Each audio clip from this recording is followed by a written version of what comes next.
We'd like to welcome you to the virtual kitchen table. We are Haley from Taking a Kinder Path, Ashley from Ashley as Mama and Storytime Shelves, and myself, Erin, from Everlearning. We're gathering to have conversations about family life and home education, most specifically unschooling, which is sometimes known as self-directed education, or as I often refer to it, whole life learning. We'll be sharing experiences and ideas, learning as we go. We hope you'll pull a chair up to the table and join us.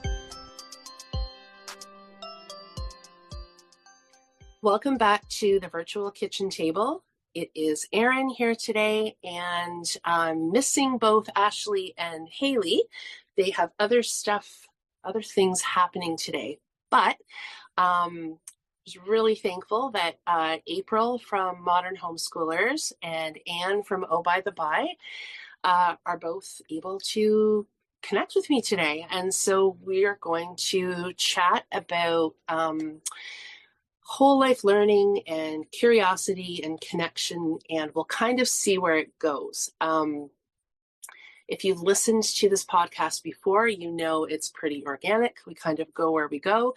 I would say today is kind of like extra organic because normally I put out a few thoughts that we can kind of think about ahead of time. And we've really just chatted a couple minutes. So let's see what happens. But anyway, before we start talking, I was just saying to both April and Anne that I usually link people's information at the end of the podcast in the show notes, but I would like to just be slightly more intentional about doing a little bit more of that near the beginning. So just wanted to say, so April and her husband are from Modern Homeschoolers, and they have a free newsletter, a website that's relatively new. And I believe, April, you have your first workshop coming out soon. Okay. Yes. Thanks, Erin. No problem. By the first week of October is what we're hoping. Okay. So keep your eye out for that for sure. April has let me take a sneak peek. So keep your eye out. And then Anne, and I should say too, both April and Anne have been on before, so we'll link those episodes as well. And then Anne from Oh By the By, and Anne also has a joint project with her son, the Birdbound website, which I think we've linked here before for any bird enthusiasts, and also her website, Extra Schooling and Eclectic Kids, and there's lots of good things on there. So very good to see you again, Anne, too. Thank you for joining so short notice. Thank you. Good to join in. Yeah. So as far as kind of what we're diving into today, and again, it's a little bit fuzzy for me, but I think a lot about what we call things. And, Anne and April, you both know this, but maybe people who have listened to this podcast know this as well, that I often refer to, I guess, what we have done and what I continue to do as whole life learning. And essentially, I mean, it has an awful lot of the same qualities as unschooling or self-directed learning, and some of the same qualities as eclectic homeschooling. But I've always just kind of preferred thinking about it this way. I think for one thing, it doesn't differentiate by age. It feels like, my kids are grown now, and I would probably not feel it doesn't feel quite right to say I'm unschooling as an adult. But to say I'm whole life learning, it just feels expansive. It just feels like it's sort of the same thing that we're all doing, regardless of our age. So that's one of the reasons that I like that term. I also think that people can get quite hung up on labels. And on the one hand, I think labels are helpful. They can be helpful because they can help us find one another. And sometimes even really whittling it down can make it helpful if we're wanting to talk about something really, really specific. But the other thing that they can do is they can kind of shackle us to a degree where we are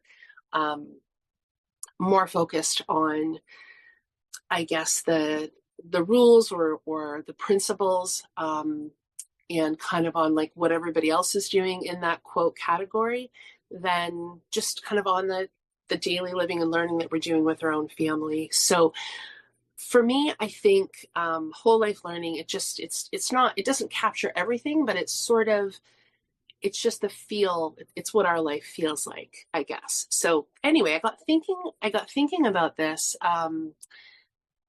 last night. I've thought about it many times before, but it just kind of hit me again last night. How many just things during our day are so much richer than the average person thinks they are when you start to really fine tune and take your time and kind of make the most of everything. So, when we're curious about things, when we are celebrating things, when we are connecting to things. And I think we talk a lot about connecting with our kids, like connecting as families, but I would say even connecting to the things in our environment. So just to give you like a very kind of basic example from yesterday. So I was outside in the evening. I was in the backyard. The ice cream truck came by with like the classic tune playing. And so I was just like enjoying watching different neighbors, whether they were kids. There was a middle-aged woman who lives behind us. I saw her jogging pretty fast to get down to the ice cream truck, which I thought was fun. And there were just so many pieces like in that moment. So there's the ice cream truck.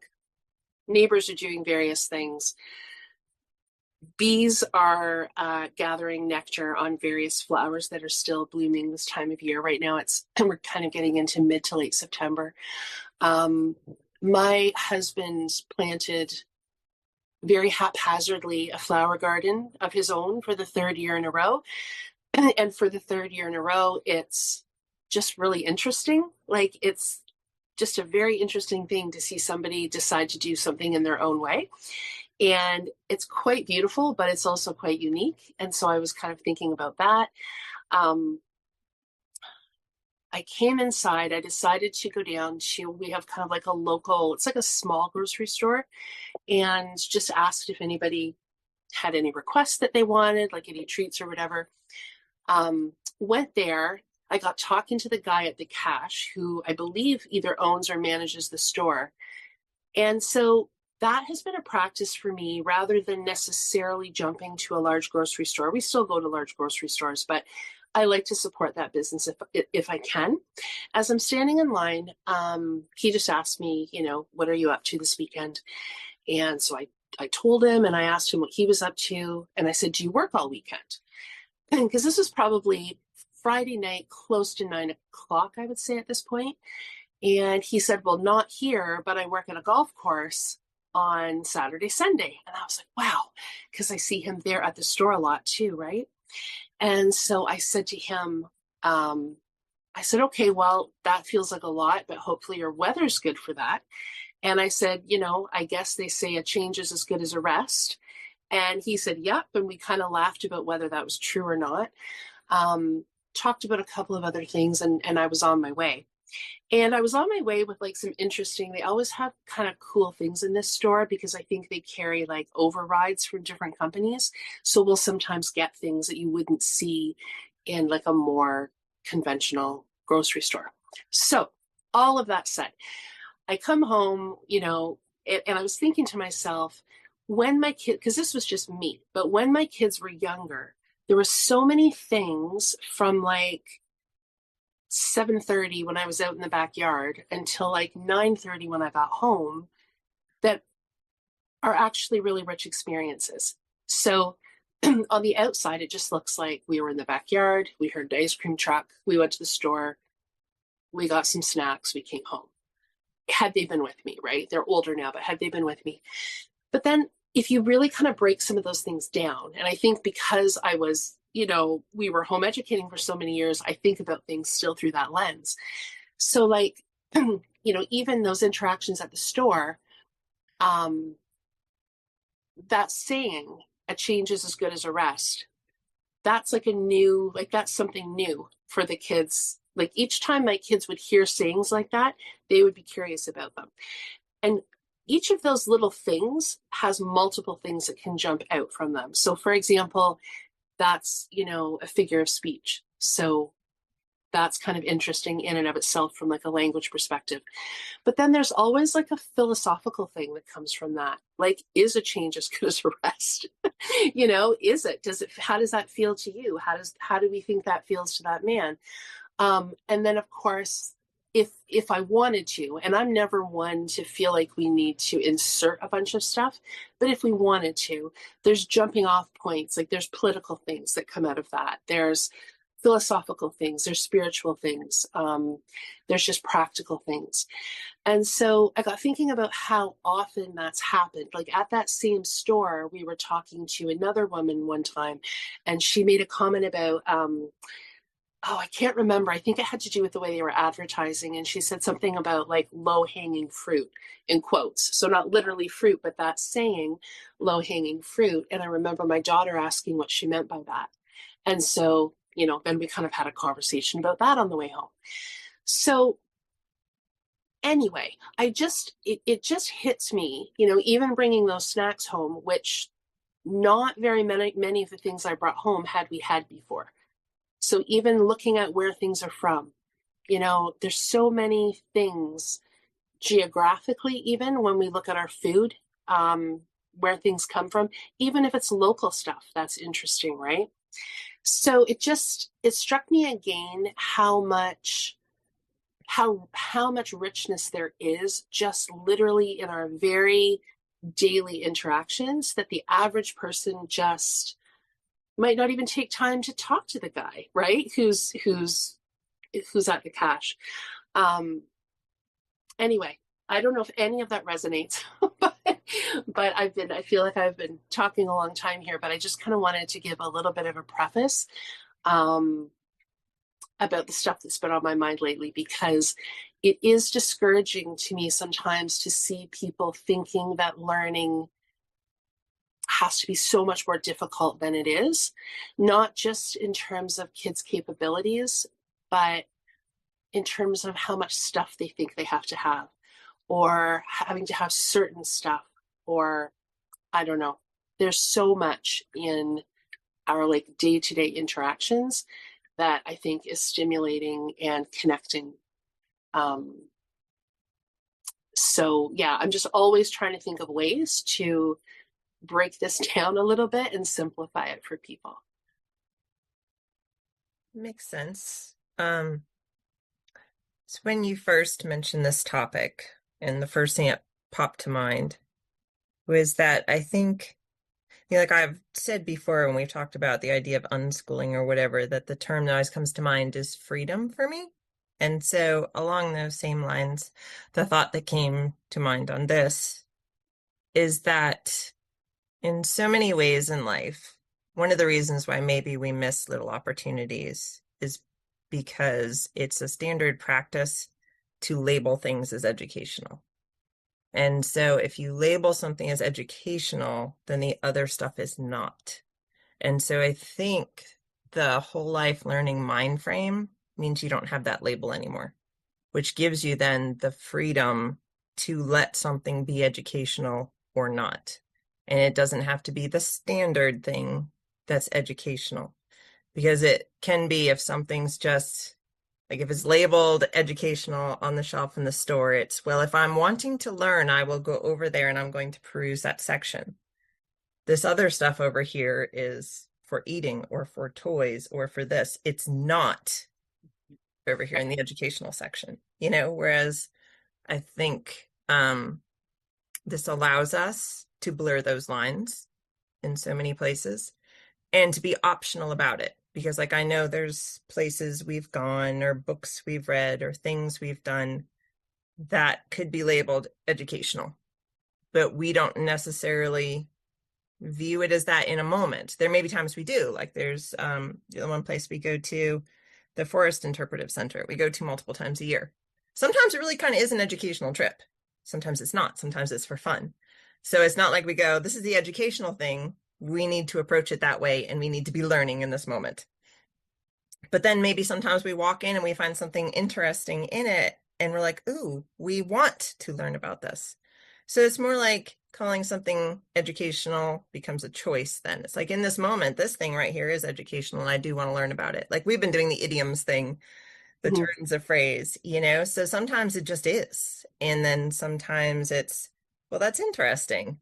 And so I think because we're not always compartmentalizing and going like the educational thing happens in this time frame or in this way or in this place, or we're not picking up the thing that's labeled that way, where we can just sort of look at opportunities and moments and go, is this something that's interesting? Because if it is, maybe we want to dig in and learn something, but there's not that pressure, you know. It's just, is this interesting? Does this grab my attention? What do I think of this? Do I care right now? Maybe I do today, maybe I don't tomorrow. So I think like that was just what popped to mind for me, is it cuts down that barrier of, I don't have to learn in this moment because it says it's something I need to learn from. Anything is open, but I don't have to grab everything and every opportunity and learn from all of it. I can choose to enjoy it or learn from it, and they're both pleasurable experiences. It's not an, oh shoot, I need to go learn this now. Like it's like your recent post about another podcast episode about like nature study. You know, I don't go to the woods trying to do a nature study because then it fails epically. But most every trip to the woods just becomes one because something's interesting and we like interesting things. So it's that it can just happen, and it's not, it doesn't have a label, it doesn't have a box, it doesn't have a set time. And so it's just, I think we're more free to want to grab those opportunities. Mm-hmm. Yeah, I think that freedom word resonates with me as well. And Aaron and I were speaking about past episodes. One of my favorite ones of your early episodes was the one where you did talk about all of the labels that we use for unschooling and education. That was so helpful to me a couple of years ago, because I think it's one of those things where you hear this term and you think it means this, and then you really think that that all of these things are completely different when you hear unschooling and self-directed education and natural learning and life learning. And I think what your podcast episode helped me to understand was that really these things have so much more in common than their differences, right? And I guess that was part of where the term modern homeschooling came for us, was that I feel like all of these things are kind of the opposite of that traditional educational mindset, that, you know, replicating school at home mindset. So when you talk about simplifying, that's what we were trying to do, is we're trying to reach people at the beginning of their journeys and help them to find the message sooner. Because just, you know, as you're both saying, it's like things get overcomplicated so quickly because we have this fixed mindset that so many of us have gotten from being schooled ourselves around, like, this is learning and this isn't, and this is valuable and this isn't. And like you were saying, Aaron, with your story, it's like there are so many layers of learning happening all the time. And I think that primarily, like, what we've been focusing on, you know, my son is 10 and my daughter's gonna be 7 tomorrow. And I think that so much can come through conversation, and people don't recognize that, right? It's like, if you slow down and you just take notice of what you're hearing and what you're seeing and the people that you are often just passing by in your day-to-day life, all it takes is like that noticing and that intention. And then, like you said, Anne, it's like, do we want to dig a little deeper? Let's do it. No, we're not in the mood. Okay, let's skip it. And it's like, as soon as I think kids pick up on that too. If they feel like it's being forced, or somebody is like trying to turn something into a lesson, it's not the same as when they are asking for that information or asking to go a little deeper. And I think to me, one of like the greatest joys of home education right now is really like learning alongside my kids, and like the power of having this tool in our hands, in our pockets, like the internet at your fingertips as a resource, is just, you know, it's mind blowing. Like, we're all talking about, you know, staying off the screens, and there's so much of the conversation is about, you know, the dark side of you know, using the screens and using technology. But like, how magical is it that you can be walking down the street and you can see, like, my kids and I, for example, for the last 2 weeks, we've done, we live in Greenville, South Carolina, and there is just like the most beautiful downtown that we have here. And like half of it is pure nature. So like you can feel like you have gone out into the woods.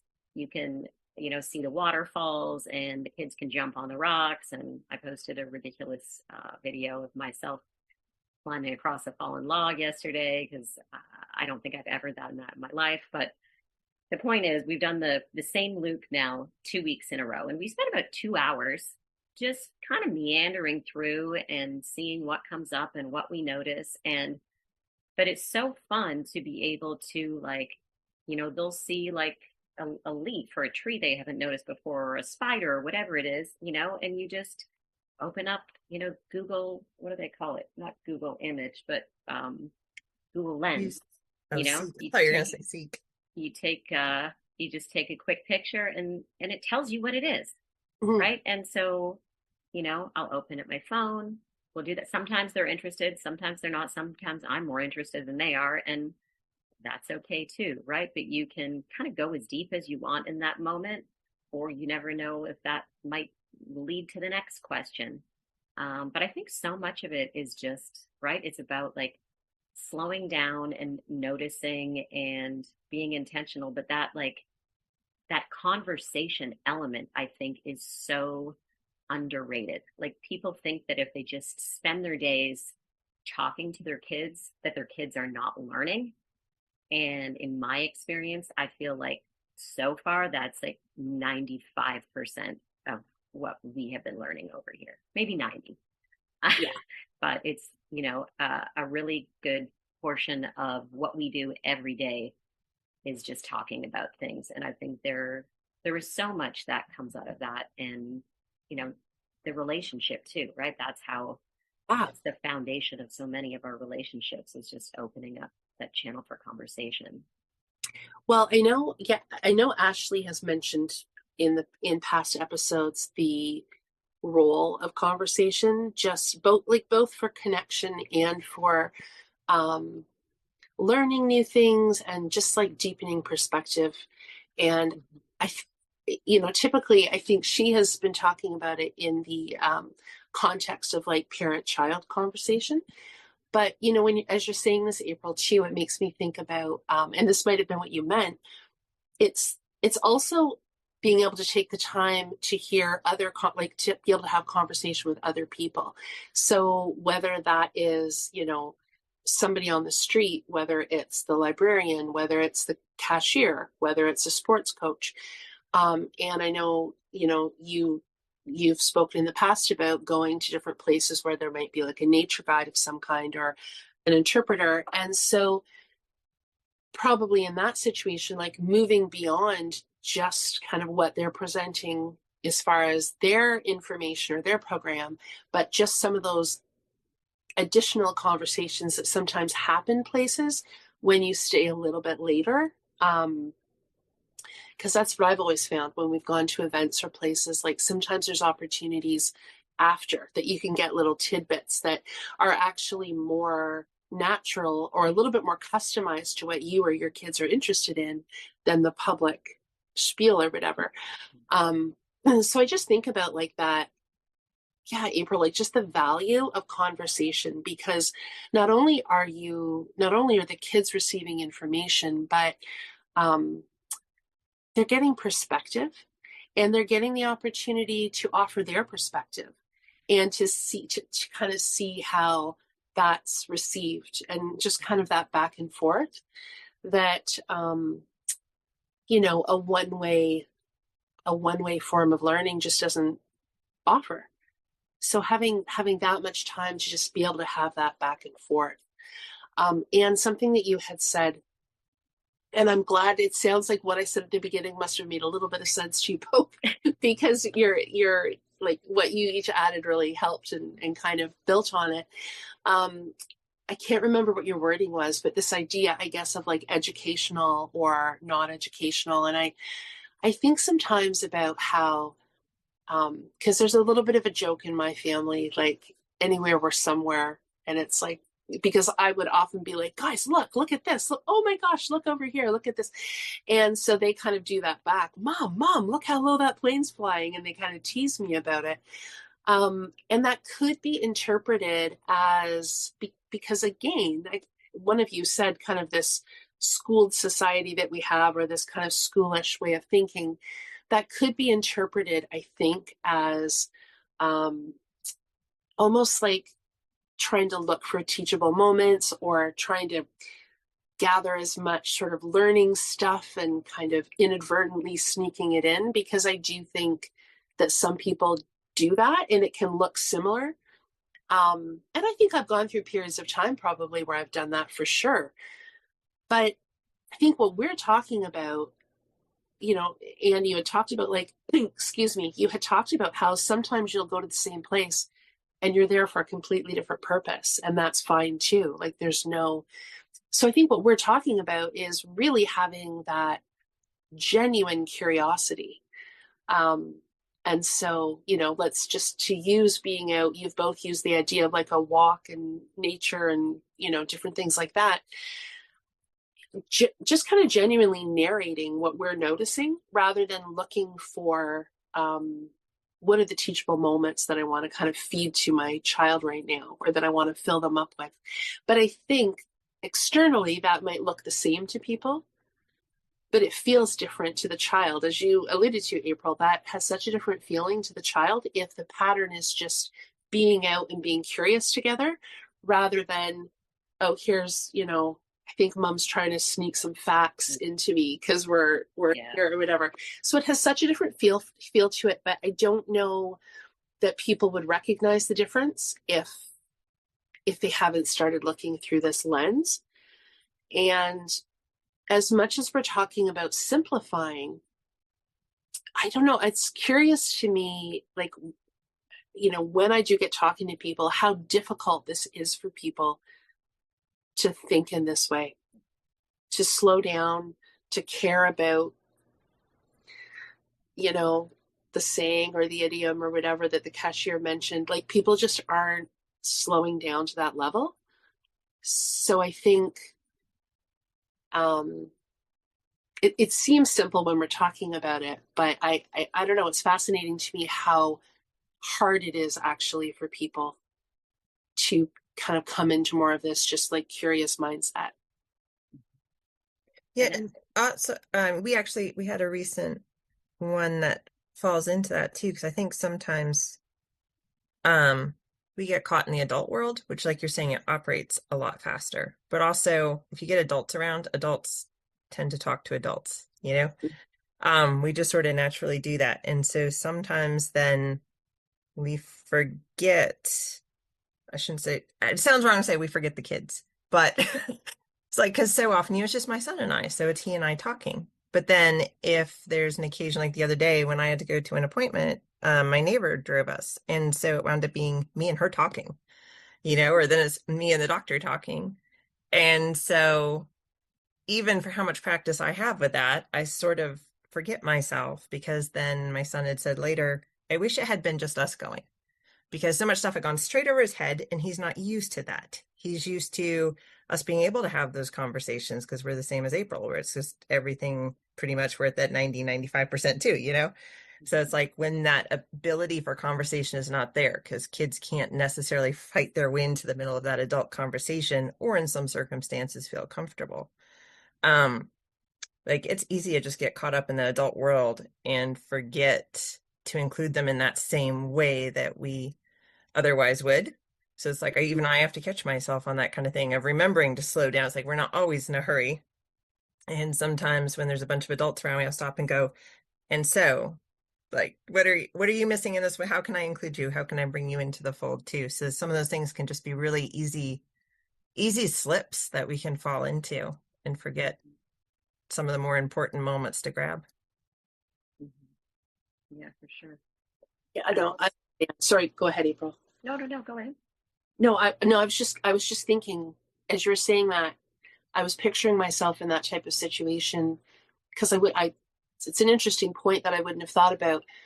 And when we're interacting with another adult who isn't thinking in this way, where maybe they do live a fairly separate life from their child, or they interact but in different ways than what we're talking about. Yeah, there's almost like a consciousness that we need to have to include either our own child or theirs or whatever.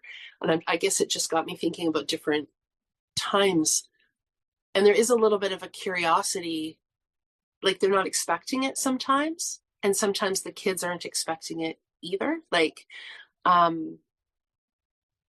don't know, I guess I'm just thinking, like, as my kids, when they were younger, but even as they were a little bit older and maybe had friends over, and how I would be interested in engaging with the friend, like not taking over the play date or anything, but if I was driving them home, or if we were standing talking to them and their parent, like I would want to be including them in the conversation, and I would be interested in what they had to add. But I think sometimes kids are a little bit surprised about that. It really struck me when my oldest went to high school for a couple of years, and the difference between the kids that we had been used to through our homeschool group and then his school friends. They were like avoidant of me, kind of, not in like an offensive way, but just like not expecting me to be interested in what they had to say, I think. And so it took a little bit of time for them to, I guess, I don't know if be comfortable. I mean, just kind of to expect that I would, be talking to them with interest and as an equal or whatever. Yeah. So there's just something about that makes me think, like, not only do we have to be conscious of it if we want to include our kids or theirs, but it's a little bit hard because you're kind of moving past the social norm a little bit, and it might seem a little bit strange to people. Mm-hmm. Yeah. At this, what you both said sort of brings up a couple of things for me, and I'm trying to even figure out how I want to say it. But I guess there's a couple of things. The first thing that, when we were talking about just like letting curiosity guide us, and how a lot of people have not they're just not used to slowing down enough to really take notice of what's happening around them. But I feel like, and I don't know if you've experienced this as well, but we've also sort of lost like curiosity for each other, I think, in a lot of ways, right? It's like so many people they're moving so fast. They're so distracted by their phones or whatever else, that I think we're not used to even kind of holding space for each other anymore, to just like share a little bit. And I don't know if part of it is like where I live. I feel like living in the South, people are a little more chatty than other places that I've lived. Yes. And they're a little more open, which I like. But it's just so interesting how not too long ago I learned this little technique or a bit of advice that was, if you want to sort of engage people in a deeper, more meaningful. I think we might have lost April. I think so. April, I don't know if you can hear us, but you have frozen. Okay, well, Anne, maybe we can pick up from here. I was actually thinking what she was saying is true, since I live in the South too. People are a lot more chatty here, and it allows for some fun opportunity, because we had one, like you were talking about the other night, of going to the store and that kind of thing and making time and space. We were killing some time in town the other day, and we've gotten a new little cart, a little wagons that we can do more walking around town and be able to carry stuff with us and whatnot. And it had been raining that day, but we had a little break in the weather, and we were like, well, let's go take a walk, because the week before we had found a bunch of milkweed full of monarch caterpillars, all different stages. And he was excited to think that some might be forming their chrysalids. And so we we're like, let's go check that out. Yeah, we need to start monitoring that. Super cool. So then we were walking over to it's like a old historical mansion with grounds. And so we were walking over there, and as we went, we were noticing, again, it's as you walk, you just notice, right? So we were noticing this one poor tree that just looks so lonesome right now near the edge. And as we got there, we realized all the trees next to it had just been cut down. And so we were sort of pondering, like, was it on the park's property? Was it on the neighbor's property? Like, why would you cut all these trees down? And at the same time, we were grabbed by, there was a man on the other side of the entrance, and he wanted to know if we came there much. And so he had been noticing they had come in and cut down a whole bunch of native plants. And so he was really upset about it. And he started talking to us about, he's into horticulture and mycology and all these different things. So he was trying to gather up samples and take them home. And it got us on this whole big conversation about like native planting and how things are managed in different areas of the city. And he was talking about going to town hall meetings about it and an upcoming one. And we were bouncing off ideas of, like we've been saying, we were driving home, how nice it would be to not waste money mowing down the medians, but just plant wildflowers, let it be habitat. And so like we wound up in this huge expansive conversation with this man and wound up getting caught in a complete downpour. So then we're looking for the monarchs in the downpour. But it sort of lent itself to, around here, it's definitely not uncommon to just have someone be like, hey, are you from here? I just want to talk to you. Yeah. But it wound up, like he was showing us pictures of all these wild animals where he's had deer and bear up his way that he's kind of rehabilitated. And so then we were talking birds and our birdcast info. Yeah, it's so fun what you can come away. And my son was the one, we walked away, he's like, well, that was really interesting talking to him, you know? Yeah. So it's a great opportunity to just stumble into on a rainy night walk. Yeah. Hi, April, are you back? I'm so sorry. I think somehow our internet got unplugged or something downstairs. I was like, oh no, everybody's gone. Where did he go? Well, Anne was just kind of filling in a little bit where I want to hear what if you remember what you were saying too, but she was kind of carrying on, I think, with your thought about. I was ad-libbing on Southerners, so how about connecting with people. So, do you remember what you were going to say, April? I think you were talking about like being curious about people and connecting with people and like holding space for those interactions. Yeah, and just kind of, you know, when you give yourself a little more time and space to connect with people, just simply saying something like, you know, how's your day going, instead of how are you? Fine, thanks. How are you? Sort of that question kind of, you know, normally I think it takes people a little by surprise, and they will generally like say the thing that's on their mind. And sometimes, you know, I end up in a situation where people kind of overshare with me, which is always interesting. But in that, like, it made me think, Anne, about what you were saying, how we're talking about, we are always engaging with our kids and conscious of that relationship, and that our kids are listening. And I find like often other adults are not always thinking about that. Like they see a child standing there and they just start talking to you, and they forget that your child is like listening to the conversation, you know, and kind of taking it all in. And it's interesting to me how and I don't know if that's like a societal thing or how that works, but it's like there are a lot of things that people will bring up, but whether it's things that are on the news or whatever it is, and you're just like my 6-year-old is right here and she's just taking this all in. So I don't know, do you have that? Have you had those experiences where? Yeah, I think it's more where mine gets ignored, where he's like an add-on. He's like arm candy over here. He was like, we'd had that trouble during the Chautauqua festivals where he was trying to stay later and talk.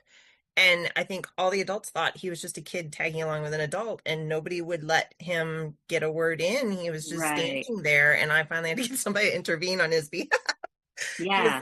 He's just an extra. Because at his age, there's probably not much of anything that I try to avoid political conversations or anything like that anyway with adults, but there's probably not too much. Like if he was 6, it would be probably different if people brought stuff up. So I probably don't have like content that I'm concerned about with him, but it's more of he will just get ignored. People just sort of overlook and don't realize he's like a full member of society too. Right, right. Yeah, Mm, and I think, it just kind of speaks to that whole like the whole life learning idea to me is just, our kids are participants in life and in the world. And to me, it's like that's the best way for them to learn is by participating and doing things. And there's still just so much, I think, about the world that likes to kind of keep them separated, unless it's like after school hours or on the weekends. It still feels, odd to kind of see them out during the day. And people forget that they're like part of the world in that sense. mm-hmm. Yeah, there's a whole bunch of things now that I I want to say based on what you've each said. So this always happens and I have to try to remember. But and just to the point about the ignoring thing, like and I don't take that to mean that you think people are like intentionally ignoring, but it's just assumptions, right? It's just assumptions that people make. And I think about that a little bit about, if you're talking to somebody and they'll often direct a lot of the conversation. Well, you know what? I find they direct the interesting part of the conversation to the adult.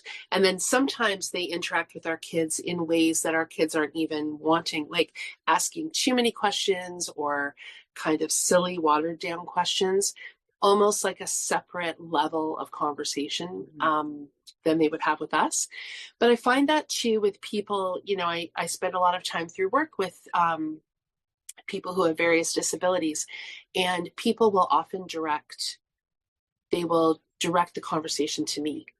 And so what I have started doing sometimes is if they're talking, I'll take my eye contact away from the person talking so that they're kind of forced to interact with the person that they're actually technically speaking to, in that particular case. But I think there's little things that we can do that just help us draw, other people in. In this case, we're talking about our children.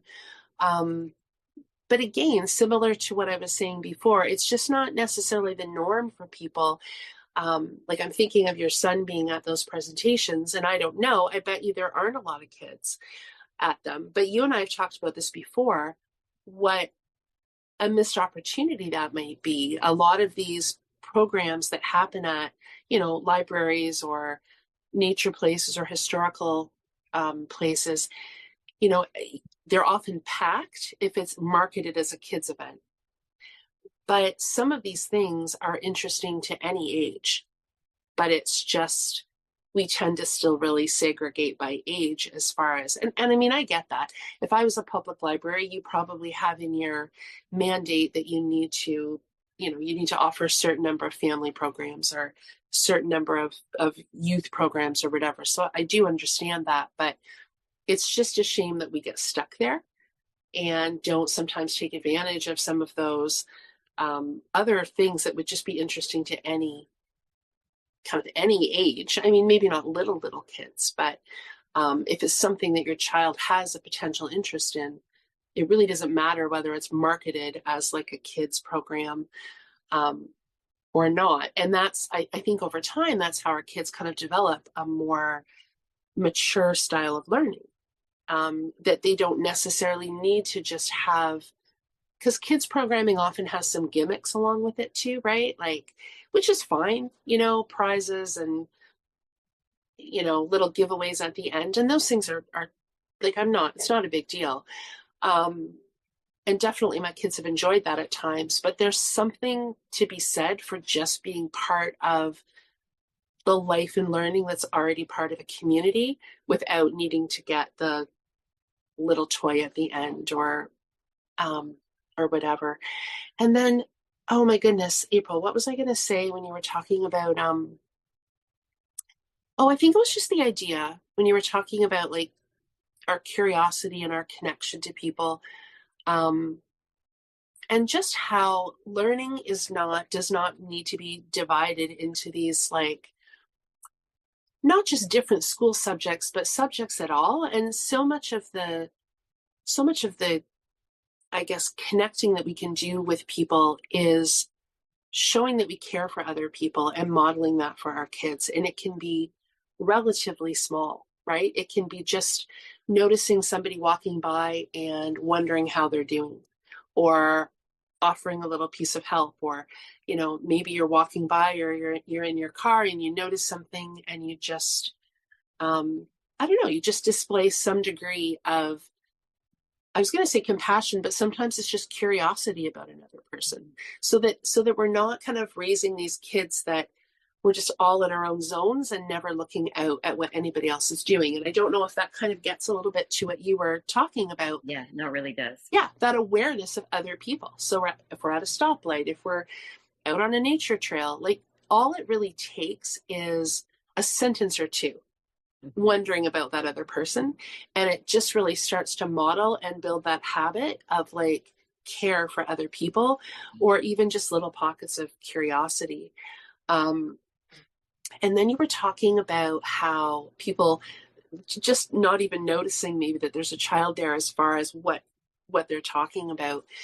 And I've noticed that as well, and I've noticed it more, not so much as far as like, and maybe it's, you know, maybe it's because it's been a long time since my kids were really little, but not so much content related, but like, it's always interesting to me what other adults will share with me, like gossip wise, when my child is right there. And it's always been an opportunity for me to think, you know, I might be willing to unpack this a little bit with somebody totally on my own with them.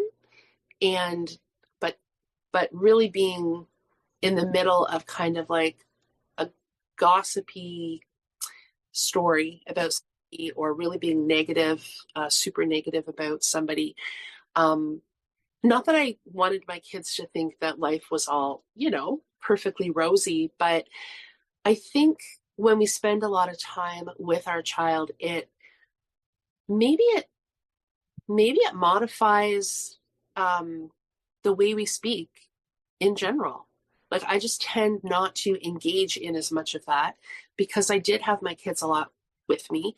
And if I don't really want them to see me running somebody else down with another parent or whatever, maybe that's a cue that that's not the best behavior in the first place. You know, like if that's not a side of me that I want my children to see, then maybe I do want to spend time with people that aren't spending as much time. Like, I don't even know what you know, it could be other parents, it could be people complaining about a sports coach, it could be extended family stuff. I've just never really been keen on drawing my kids into that, for better or for worse. It's not really hiding it from them. It's just, I just don't want to engage in it. And I don't want to make that the spirit of like my conversations with people. Well, the role, I think that the homeschooling parent role, it just makes you so aware of that role modeling that you're talking about, right, Erin? It's like there's just like this mirror on you all the time with, you know, I always say the good, the bad, and the ugly. It's those moments where, but I at least I feel like it's making me a better person. Like, it's making me very aware of my own emotions and being quick to apologize when I know I've done something that I shouldn't have done, or I've got upset about something that you know, it's just that emotional regulation piece. I think I have not had as much awareness around that in my life, I don't think, as I have in the last few years. And kids are forgiving too, which is really sweet.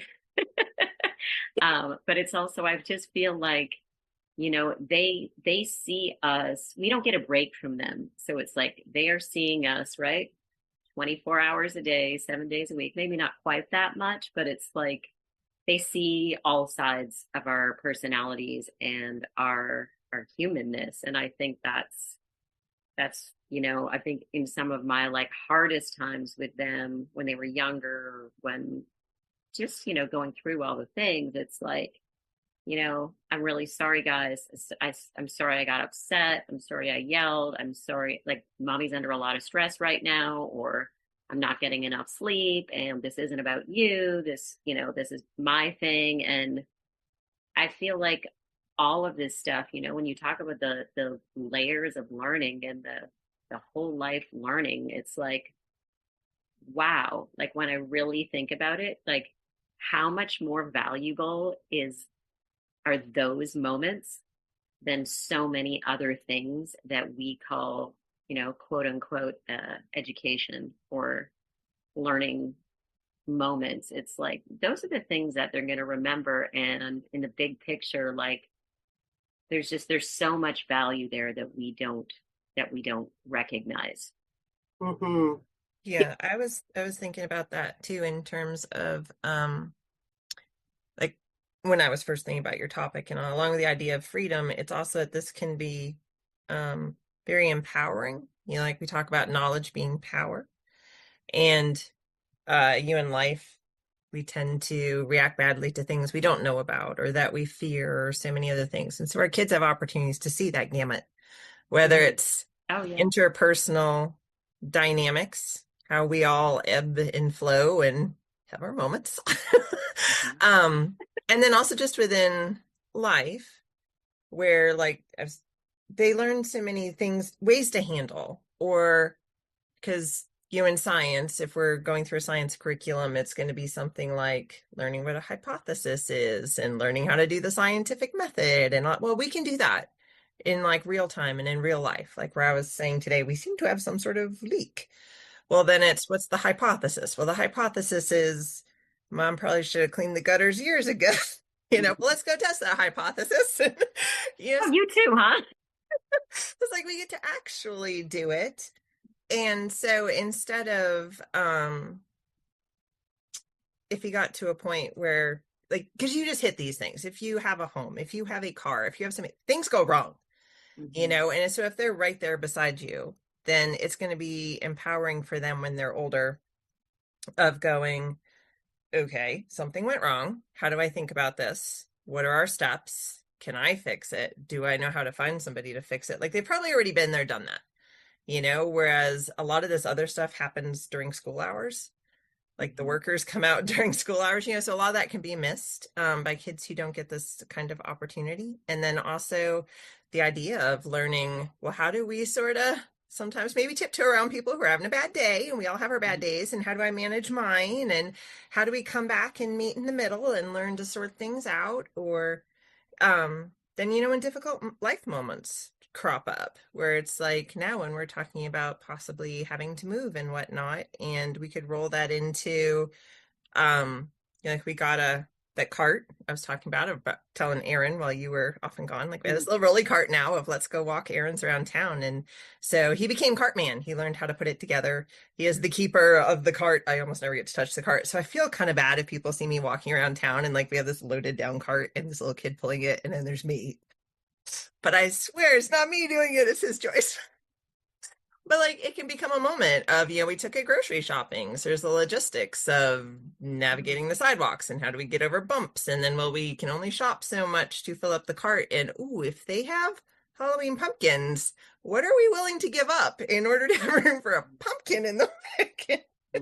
And yes, we made that concession where the pumpkin filled up half the wagon, So it's like there's so many little things where they can learn to navigate and problem solve and troubleshoot and figure things out in so many ways that they just have the freedom and the opportunity to do. And they say it's just a whole nother layer of learning. That's the stuff they are going to have all the time in life. These are things that keep coming. Because the other day when we were talking about math and math being kind of hard for him right in that moment, he was saying I think he was just putting his mind to it and sort of focusing.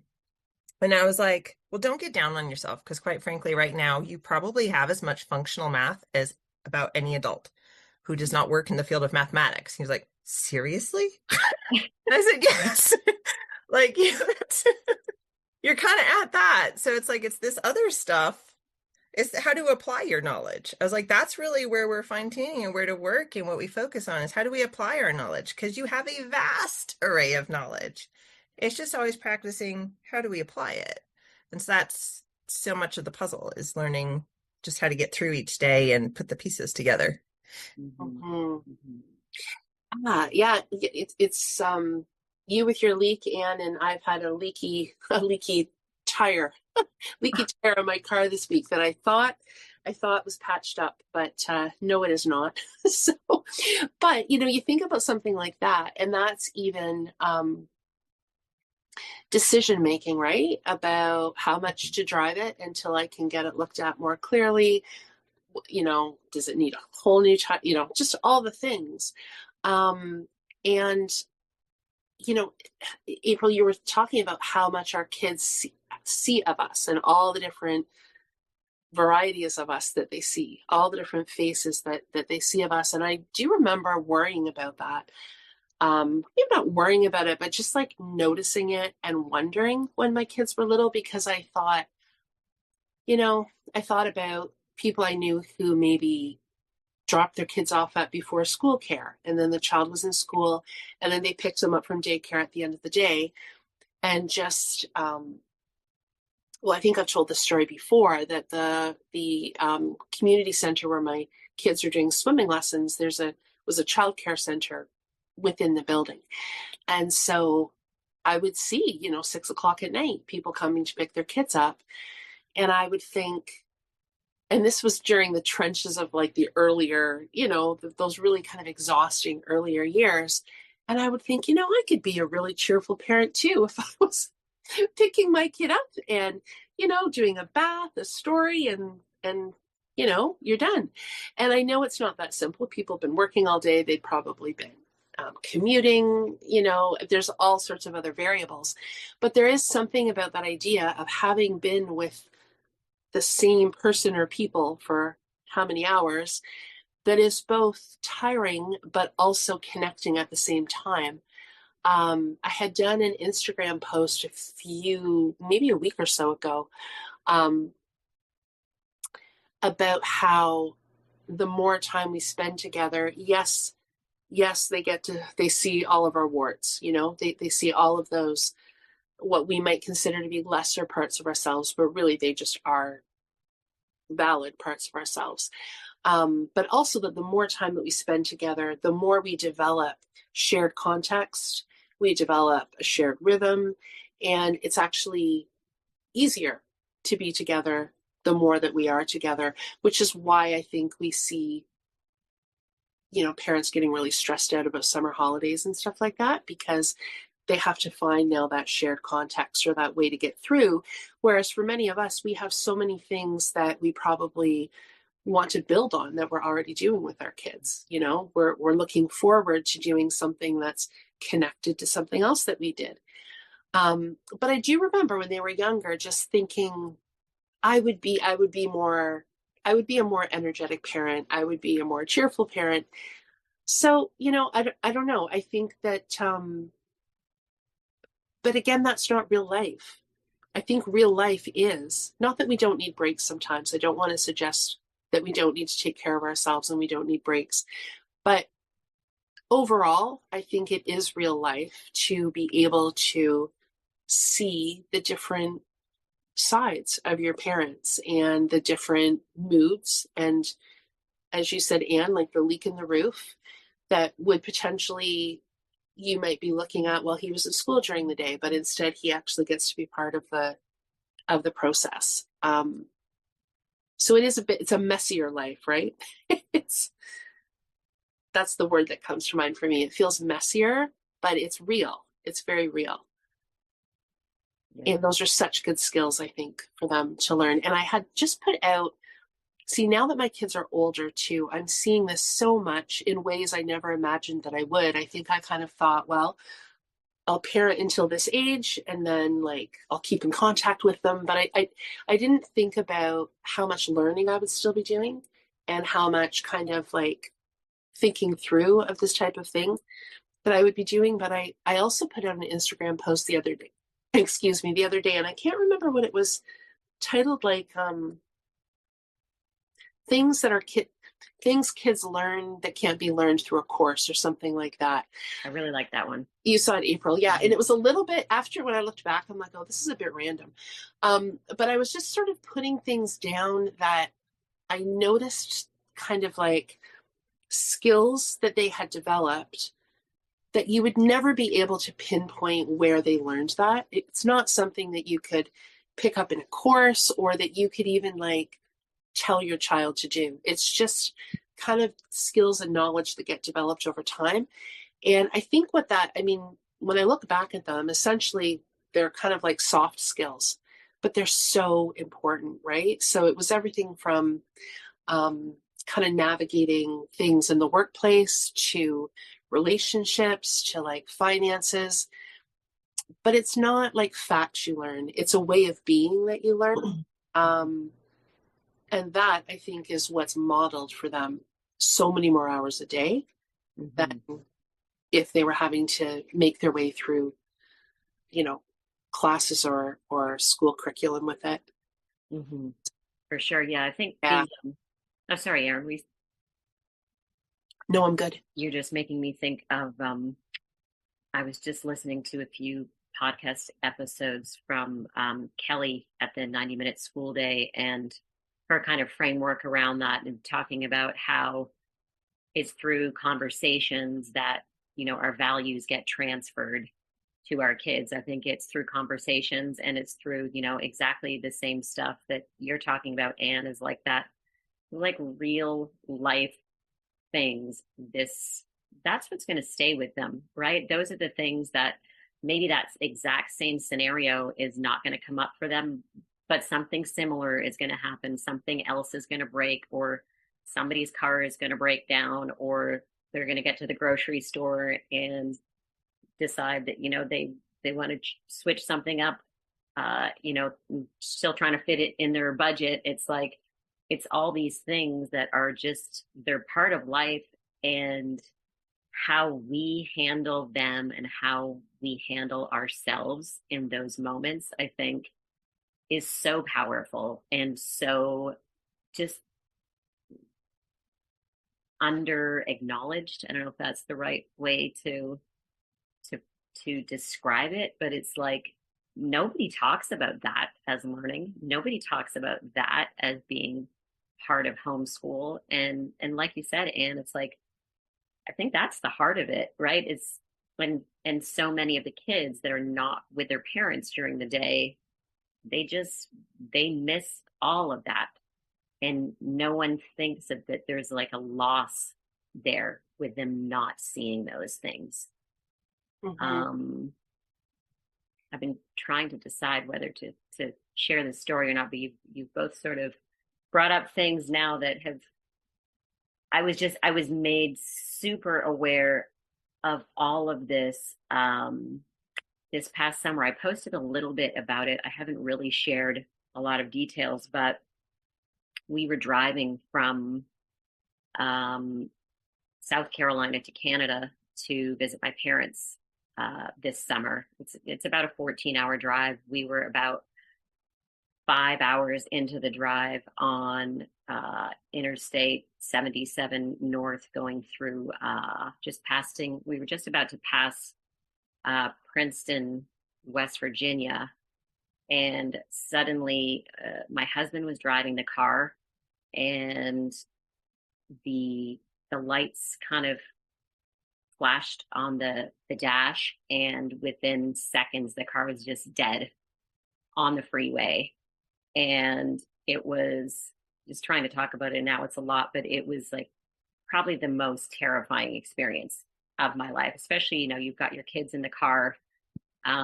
We were really lucky that in that moment there were no trucks around us, and we had just come through the rain.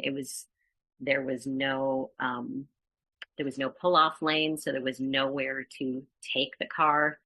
There was a ditch outside my window. It was all these crazy circumstances, and by some miracle we were able to get the car off.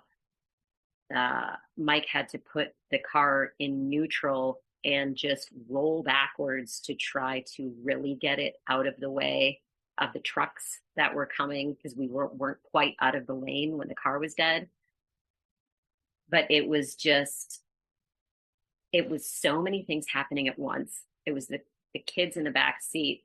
There was like a thunderstorm right on the edge of the radar. And then there was also at the same time, like we were talking about this role modeling, this like heightened awareness that I suddenly had of,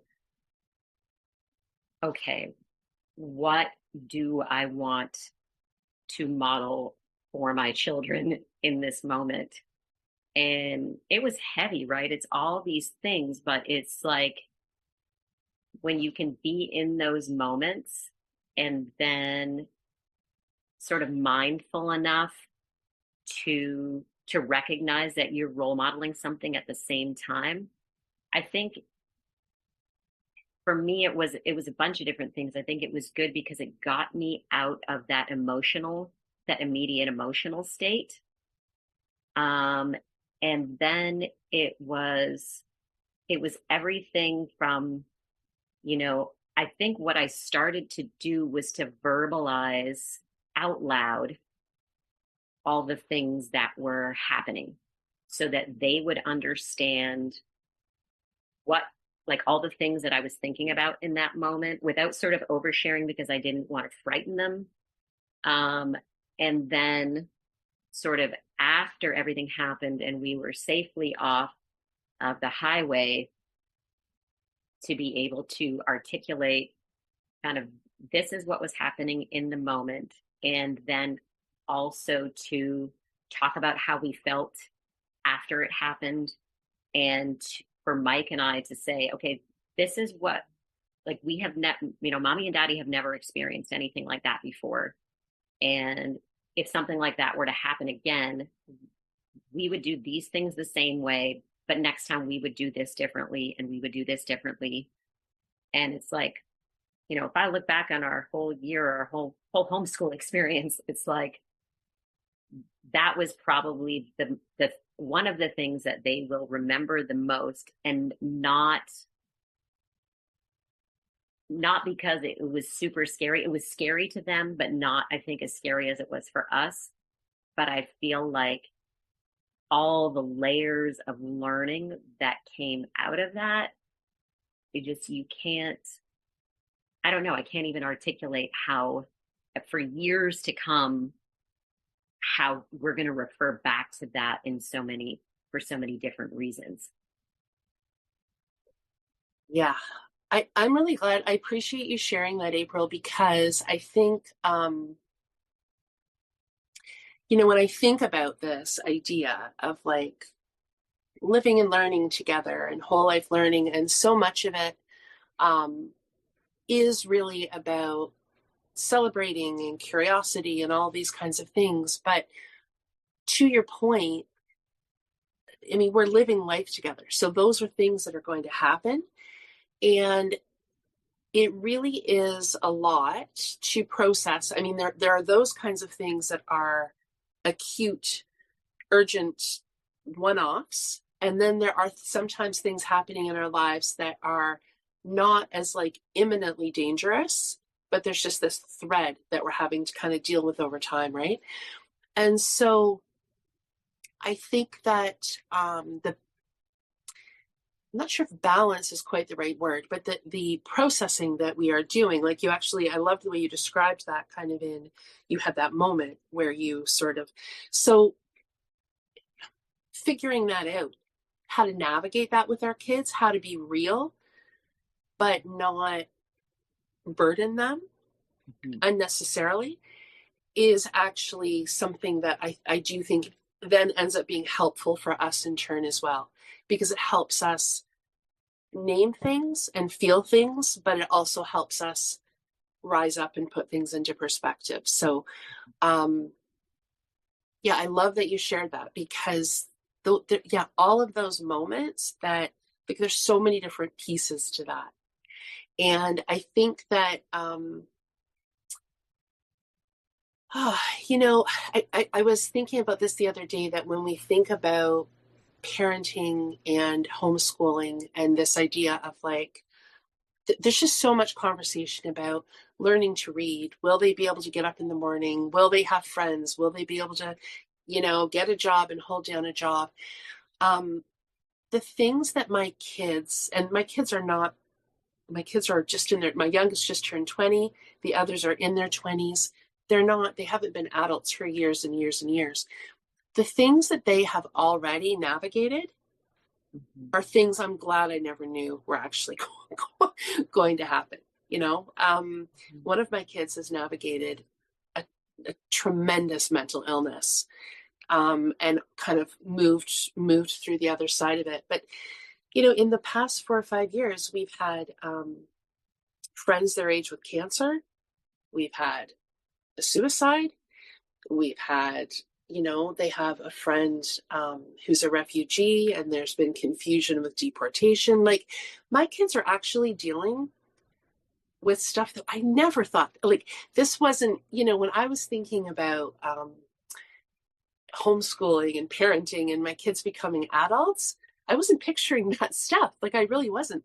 Because I think we talk about, there's this whole thing about, well, how will kids learn to be in the real world if they don't go to school and they don't ever experience a bully, or they always have things their own way? And the common response, which is certainly one I've given myself, is that, well, things always happen in life, right? A pet dies. Someone close to them dies. They don't get their own way. There's all kinds of things that just don't go smoothly. But I wasn't thinking about it as much at like an adult level or a young adult level, right? So, and I mean, those things that I named are all quite heavy. There's a lot of other stuff too that's partway in between that, around just real disappointments, with saving up for something that ends up being a dud, or having to really look at your own life path because you're in a relationship with somebody whose job may not align with where your path is going. Like, I just see my kids making huge decisions now. And I don't say that to sound dramatic or to scare anybody, but just to say they're not going to escape real life. And so I think that these experiences like you've just described, and I'm sure many others, they're experiencing that in real time. And like, I'm even thinking, and this is not as heavy as what you've just described from a driving perspective, but we used to go, they were part of a snowboarding program, and they would go all day Fridays through the wintertime. So many times, like every Friday was a decision about the weather, it seems. Like, either the weather was fine when we were there and we would end up in this like massive, all of a sudden you'd look out before it was time to leave and there's a huge snowstorm, or it was about a 40-minute drive away. So it might be okay at our place, but not so much there. And many, many times I was in the car with like a group of kids, because we were always picking other kids up. And I was thinking, was this wise? Should we, will we do this again next week if the weather forecast is the same? We were in a couple situations with like zero visibility. And I remember thinking, guys, I'm going to try to pull off here. We're going to hope that we're technically off the road. Like, we had some rough moments in the snow for sure. And same thing to you though, April, I was always kind of cognizant of like, I don't want to be toxically happy. We were sometimes in some dangerous weather. So it would be ridiculous to pretend we weren't. But it was like, where am I going with that? And how am I going to react? And could it be that, and this was usually what happened, we would all hold it together. But just verbalizing when we got home, guys, I'm just going to need to rest I just need to decompress, right? We got through it. I just need to decompress. And so it doesn't always mean that I'm super emotional while I'm driving, but acknowledging that I need a little bit of time to decompress when I get home. Anyway, I'm glad you kind of went to that other place, April, because I do think it's, when we're talking about whole life learning, we are talking about whole life learning sometimes, not just kind of a fun catchphrase. because I do see a lot, and it's true, about celebrating the freedom of homeschooling and kids jumping off rocks, and that's great. Like, it's great, but I feel like there's so much more to it than that, and I always like, if I can find ways to do it, to dig into those nuances a little bit further. Because more complicated in that it's simple but complicated, right? In that respect. But which then to celebrate at the same, that's the thing, is you can celebrate at the same time that they're heavier. Yep. And so I love when you see when it gets put together. For instance, like April, you and I both did the hurricane last year, and I'm sure we probably had plenty of times where we could look at our kids and be proud, of how well they could navigate those kinds of things. And I mean, he and I did that one very much together. And things like whether it's the pandemic or whatever else, where you could see them processing and being okay and being willing to talk about it. And like, there's been a lot of good moments. And I would say, like, I was super proud of mine the other day, and something that might not have been my favorite overall, but I was super proud of him because, like, the other day when I had to go to the doctor, I have a genetic eye disease. So my sister has it too. My sister and I, we're sisters. We're rocky. Sometimes we get together. We haven't really talked much over the last couple of years, but he knows her, and so I loved seeing his pieces come together, where, like I said, he sort of felt out of the loop at the doctor listening to stuff. But later on that afternoon when we were back home, I was telling him, well, maybe we'll go over to the state park tonight and see if we can see some birds. And he was like, oh, well, actually, I have a video chat lined up with my aunt. I was like, oh, do you? He's like, yeah, when you were at the doctor today, I messaged her because I thought I should probably update her, and I wanted to talk to her. Because to him, in his mind, like, there's the connection. She's had it a lot longer than I have.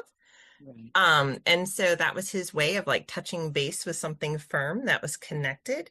And so I was like, good for you. Well, I'm going to go take a shower. You have fun.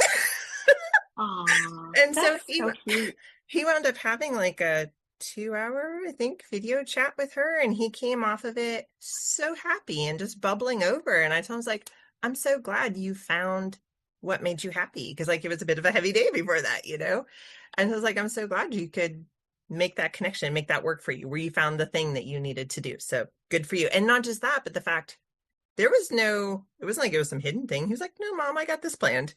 She and I might not be getting along at the moment, but, like, he was very comfortable with telling me about it, making plans on his own, coordinating with her. So it's like, it's really cool when you see them figure out how to handle life. Yeah. In those kinds of moments. Oh my gosh. And when you're telling that story, there are so many steps there, like, so many pieces to that interaction. And I think that's what I've been getting at from the beginning. Like, you look at that one interaction, and it's like the idea that it would be good to connect with a family member and kind of update them, and the idea that she might have some experience with this, right? So he's kind of aware of that part. And as you said, like, coordinating a connecting point, and, like, the social skills, obviously, to have a 2-hour video chat with someone of another generation. You can talk. And then the fact that I'm not sure how much he knows about the dynamic, but our kids' own, like, ability to feel that they can do their own thing. They don't have to be connected to whatever our relationship is with a particular person. Like, there's so many pieces there around any number of, like, skills that we could think about that, like, that is from living life. Yep. There's no way you can model that. There's no way you can put that in a course. Like, right. Yeah, it's incredible. Yeah, I think all of that, start to finish, amazing. And I loved hearing that, because it's just, for all the reasons that Aaron mentioned. And then it also made me think, so was he with you at the appointment? Yes. Okay. And does he usually go with you?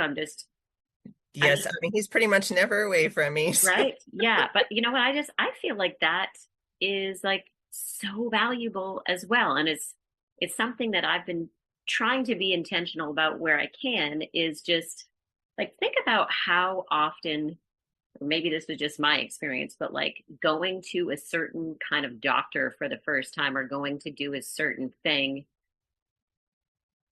at the doctor's office, like could have been like terrifying as a child. Like when you were going to get like I this is gonna be complete TMI, but I remember when I had to go for my first ladies appointment, and a girl who I worked with told me, I don't know even know what she told me, but I went to this appointment to get, you know, my first PAP or whatever. I was absolutely petrified. Like I was shaking from head to toe before I even got into the appointment, where the doctor was like, she was trying to figure out why I was traumatized when I had never had this done before. And I think because of that experience, I started thinking, and then, you know, I've just had other like medical things that I've had to have done before that you realize you have no experience with this. Other people don't have any experience with it. And like 90% of the time, like the fear just comes from having no idea what to expect of that appointment, right? So I've found now, like, if I can bring my daughter into my appointment with me, even if she's just sitting there, I just bring her just so that she gets used to like knowing what to expect at the doctor and knowing how to, you know, that it's important to ask questions and seeing what that dynamic is between, you know, the doctor and the patient, whatever it is. You know, like a great example was, and actually my kids weren't with me for this one, but last year I was just I've been having some crazy allergy situations just in the last couple of years, even though we've lived in Greenville for 8 years, I think now. Just in the last couple of years, I've had these crazy allergy flare ups. And I think an allergy test is just one of those things where you're like, I've heard so many different things about getting an allergy test. And I thought it was going to be like getting needles. I didn't know if I was getting needles in my back or in my arms or what that was going to look like or feel like. And I feel like for a lot of people, that can be like a super scary thing just because you don't know what to expect.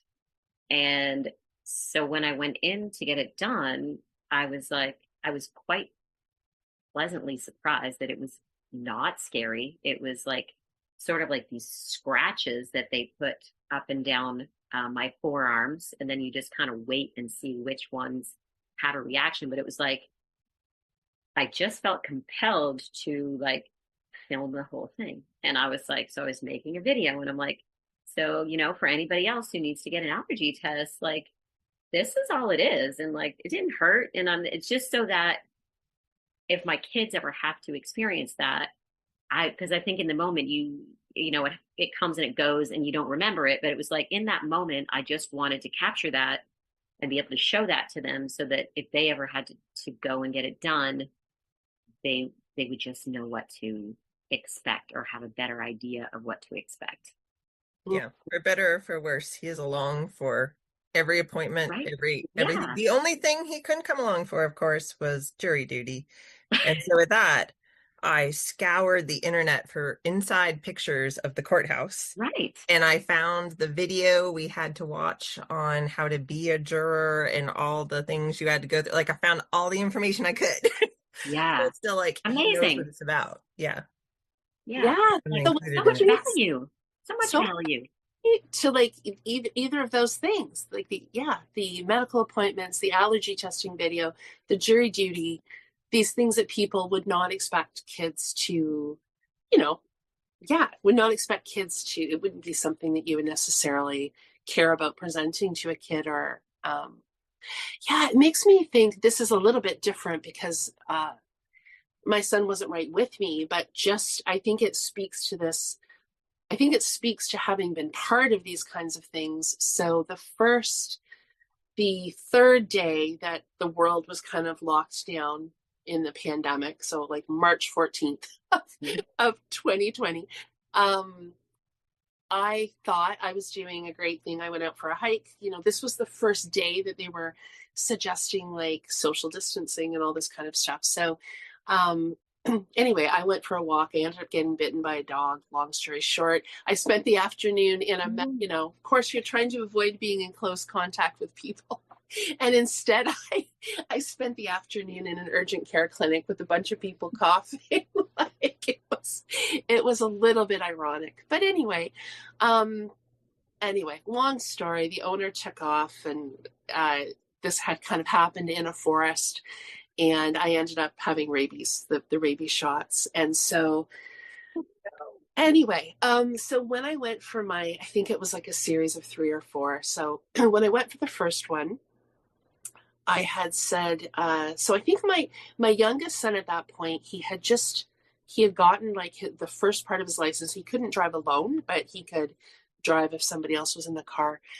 And I went to leave to go get my rabies shots.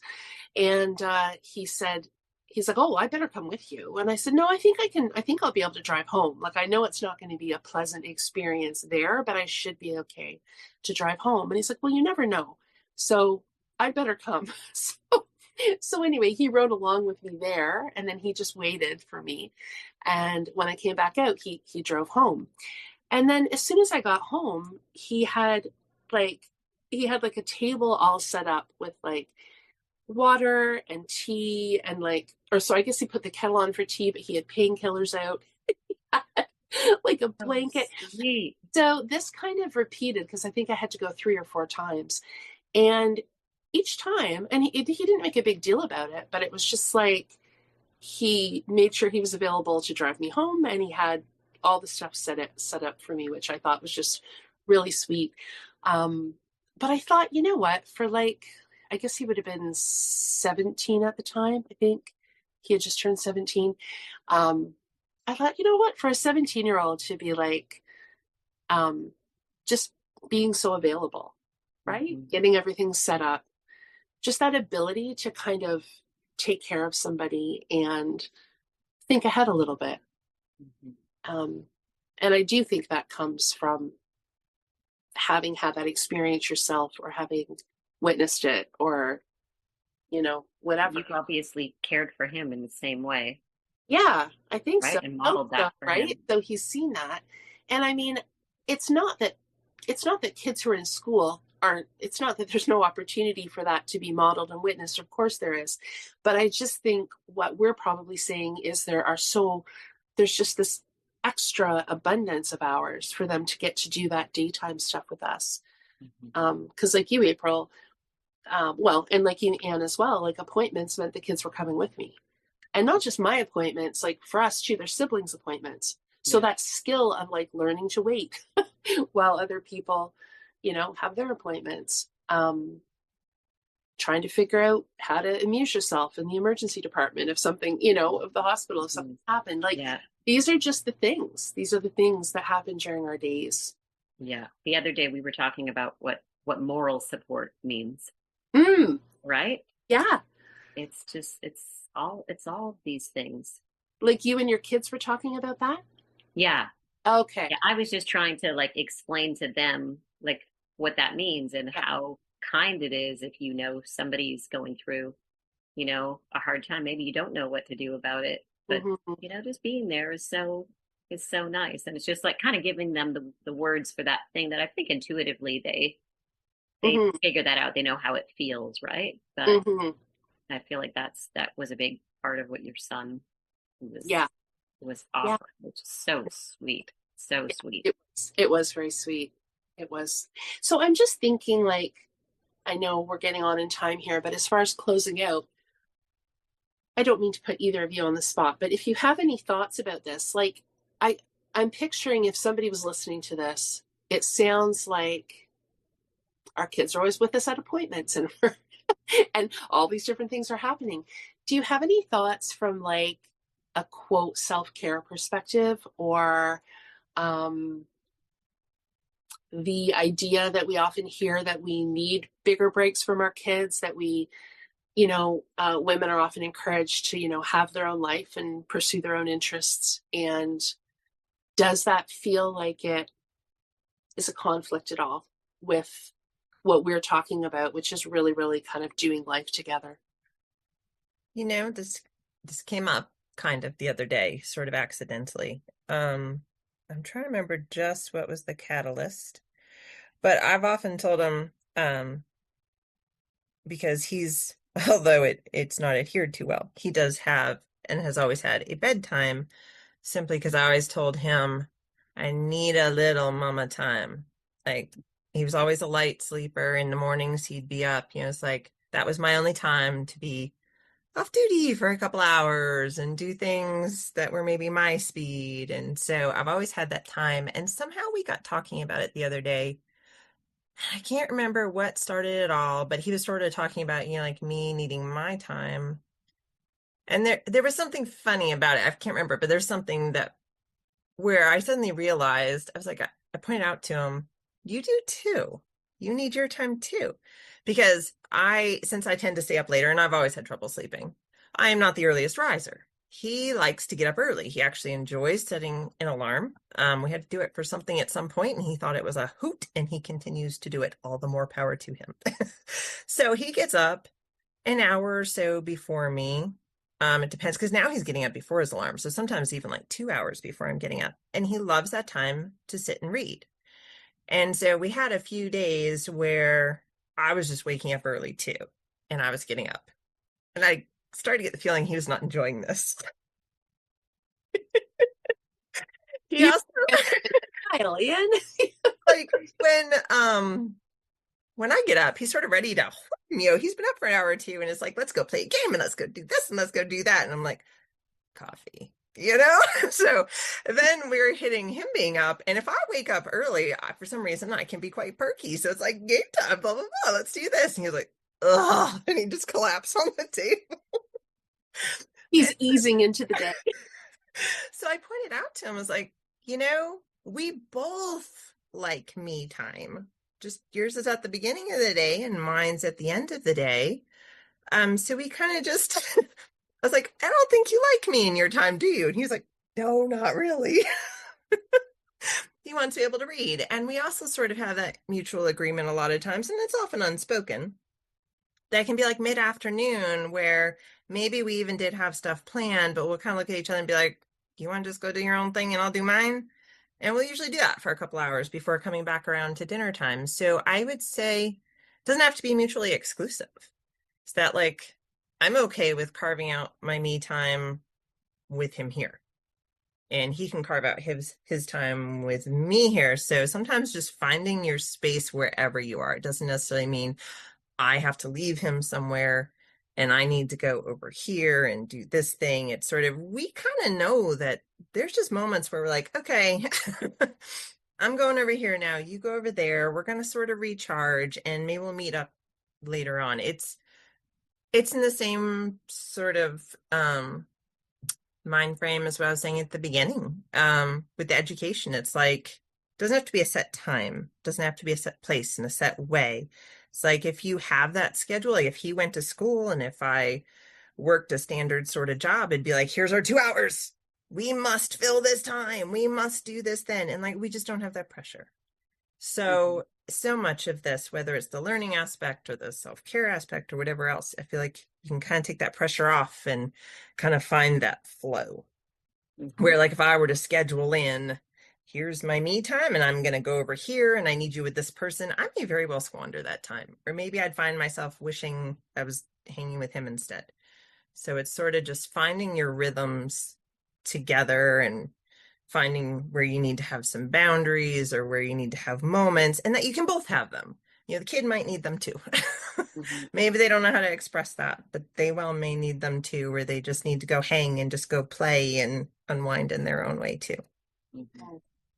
I love that, Anne. I felt everything that you said. Like I just felt it so deeply. And I love the words that you used. Like it's just about finding space wherever you are, because that's really what it is. And I had not thought about it that way. That's why I was like, oh, I love how she's explaining that. Oh, yes, that's what's happening over here, and I hadn't thought about it, or I would not have articulated it in the same way. But now hearing the way that you described it, I feel like that's exactly what happens over here. And I feel like self-care was not something that was modeled for me, but I think what I realized, or I didn't realize until I stopped taking good care of myself for the first few years that I was a mother.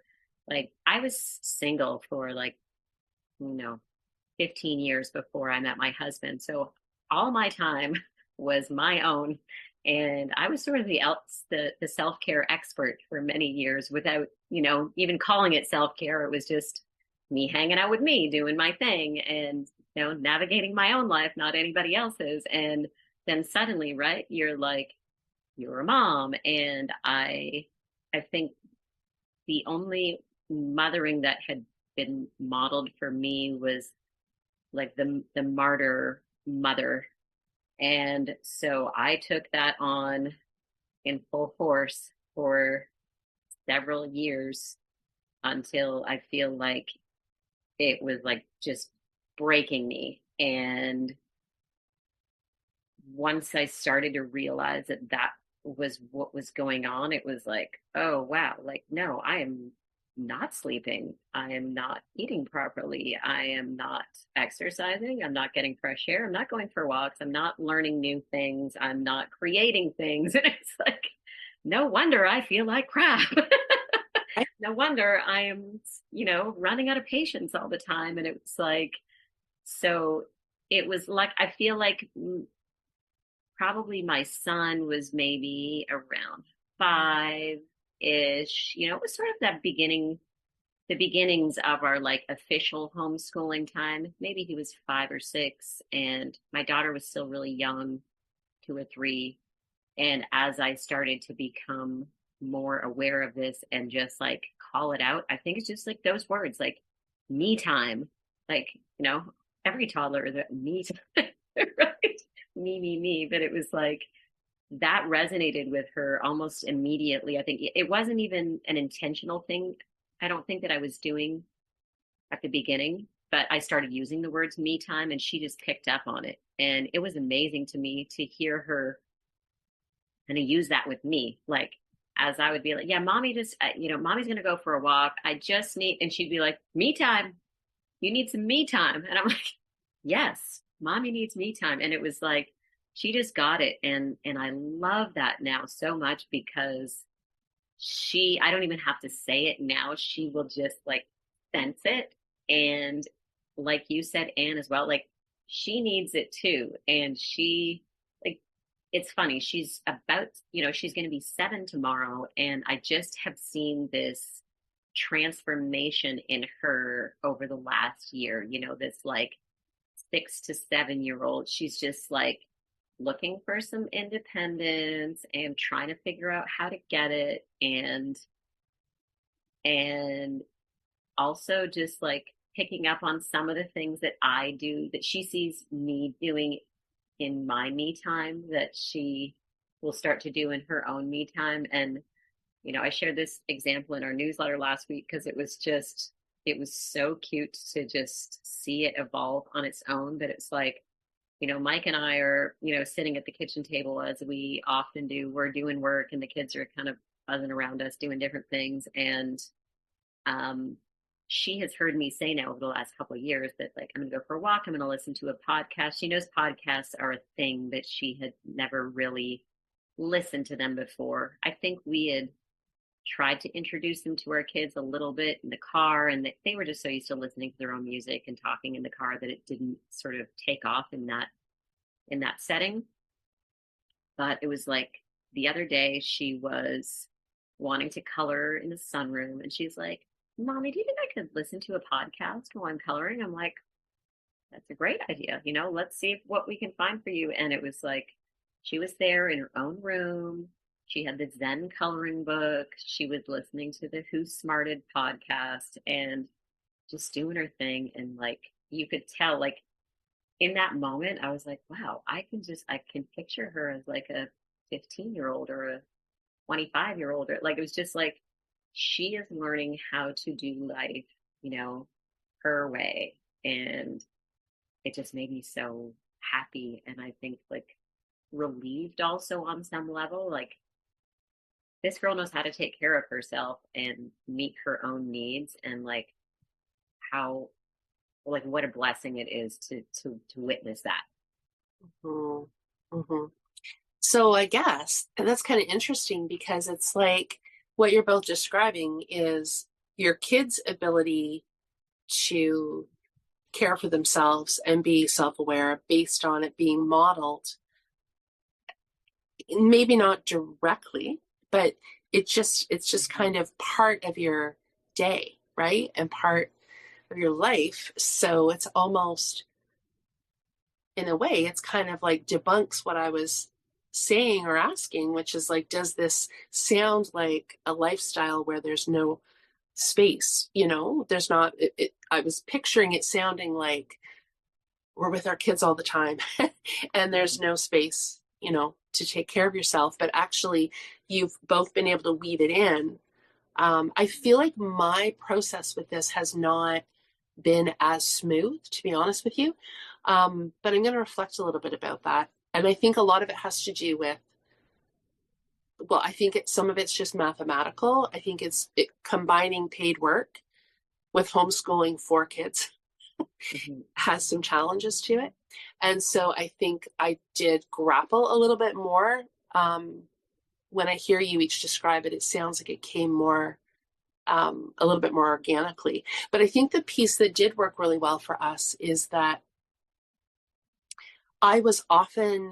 these were joint interests often that we had. So when we were pursuing things, I think people are thinking like, you're homeschooling all day, so you're presenting information just for the kids, or you're unschooling, so you're following your child's interests. So I think if you look at it through either of those two lenses, whether it's like a homeschooling or an unschooling, what those two can have in common is the idea that it's very child-centered, right? But I think what we've been talking about here, and probably what we each can relate to, I don't know that our lives are uber child-centered. I think our lives are our lives, and we fold our kids into our things, and we lean into things for our kids. So it's sort of like everybody is living, we're all living our lives. And of course, when you have kids, yes, there's more to it than just yourself. So, they have levels of need that we don't always have. So I don't want to make it sound like it's, super easy, but do you know what I mean? It's not as compartmentalized as people think, where you're kind of slaving away over your kids all day. It's hard, but it's hard in the way that life is naturally hard. It's those, to go back to my driving and snowboarding example, it's talking through the decision of whether it makes sense to set out the next day and looking at the weather report. But that's just life. That's not, I don't know.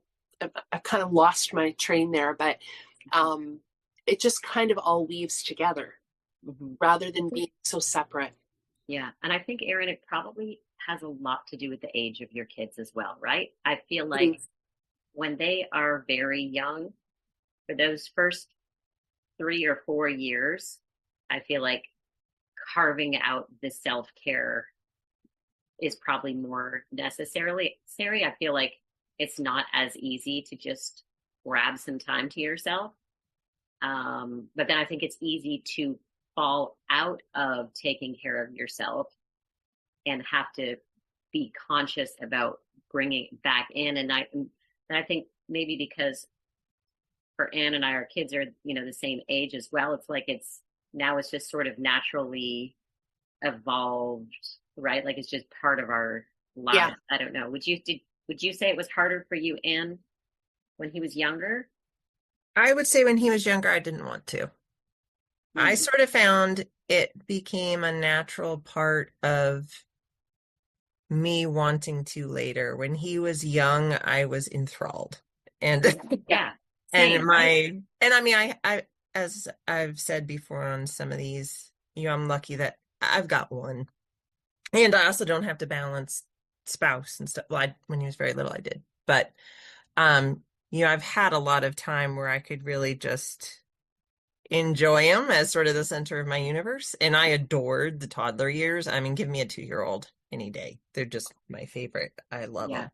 them. So then I didn't want to, but then there was definitely a stage hit where I was suddenly like, and now, and now the tide has turned. Because I can remember like my first thing would have been where I started to feel like I probably hadn't had an adult conversation in a very, very, very long time. I was like, just to speak with an adult, like an actual conversation would be lovely. And that would have been, let's see, it would have been right around 2020-ish where I finally figured out how to kind of fill that void that I was starting to feel, because that's when I started listening to audiobooks. And I was like, aha, Yeah. I'm hearing adult thoughts again. Right? This is great. And it would be in those little moments of like washing dishes or taking a shower before bed. So I started to find them. And then there was an age where I wanted to break a little freer. And like you were talking about, April, missing creativity, my own self-directed creativity on my own. And so I felt like I just kind of kept hitting stages where I wanted it. And then just sort of having to find some ways to draw some lines. But I felt like it was kind of a natural thing where it sort of coincided too with the ages where he was starting to want to push and hang with friends more, and he wanted a little bit more independence. So I think we had enough sense of each other's sort of rhythms there where I think we were both sort of wanting a little bit, or like he was past the point of needing me involved in every ounce of play he did, where he could carry the imaginative play on his own, and maybe mom's not as fun in it anyway, because adults don't never as much fun with the toy cars, so I think we were probably hitting that point where we both knew we weren't completely necessary at all moments, So I think we just both kept hitting those moments where maybe he wanted a little bit more time to play independently or do things independently, as I was going, I'm kind of missing some of the aspects of life I used to have, like doing something creative. So it sort of just kept growing to where now it is just sort of part of our days. We're like, he has this thing he wants to do, I have this thing I want to do, and we fit it in. But it has definitely changed year by year.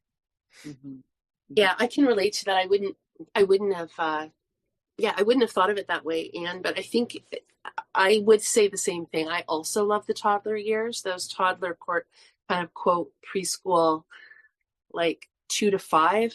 I love those years. And I think like you, I was pretty enthralled. And so I wonder sometimes, and then actually as they got a bit older, we started really getting into common, like we had read alouds that we would just be like right engrossed in these stories, right? And even TV shows we watched, I got right into them. We would sing the songs and so I think I can really relate to what you're saying about that there for a long time, I would say even past those toddler years, for me, there was not a big urge for separate time.